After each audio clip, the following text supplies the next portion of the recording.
c'est surtout dans la solidarité et dans l'équité. Les 6 marqueurs sociaux du président de la République ont été rappelés à suffisance. Il n'y a pas un jour où un ministre n'est pas passé pour justement rappeler ces grandes réalisations du président de la République.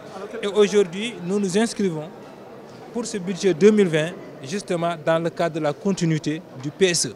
Je rappelle que nous avons un PAP 2 qui a commencé justement donc à être appliqué depuis l'année dernière, 2019 je veux dire, parce que maintenant nous sommes dans le cadre du budget 2020, et ce PAP 2 devra continuer justement jusqu'en 2023. Donc c'est la continuité, et avec bien sûr beaucoup plus de possibilités, beaucoup plus de performances, beaucoup plus de moyens qu'on injectera justement dans les secteurs prioritaires du président de la République. Je l'ai rappelé tout à l'heure, ce 5-3-5 qui aujourd'hui va fondamentalement constituer la charpente de la politique du président de la République. J'ai donné les chiffres, il ne peut pas y avoir de déficit budgétaire. On est parti de plus de 6% en 2012 pour aujourd'hui être en fin 2019 à 3%.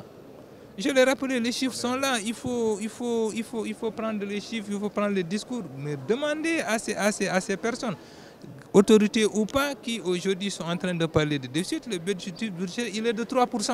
C'est un déficit admis en accord justement avec d'abord nos partenaires de l'UEMOA, mais aussi nos partenaires techniques et financiers dans le cadre de l'assurance multilatérale. Aujourd'hui, c'est clair que ce déficit de 3%, il est là, mais fondamentalement, le pays, comme je l'ai dit, il se porte suffisamment très bien. D'autant plus que ce n'est pas parce qu'on a simplement une politique vertueuse, ce n'est pas parce qu'on a des slogans, ce n'est pas parce qu'on a simplement la sécurité, ce n'est pas parce qu'on a la paix, ce n'est pas parce qu'on est dans le développement, c'est parce aussi que la communauté financière internationale continue de faire confiance au président de la République. Que cette communauté a décidé de tenir sa première rencontre en Afrique sur la dette au Sénégal avec la première sortie de la directrice générale du Fonds monétaire international. C'est une marque de distinction importante.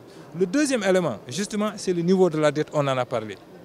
La dette, oui, mais si elle est vertueuse, la dette, oui, surtout si elle répond à des besoins de financement des infrastructures.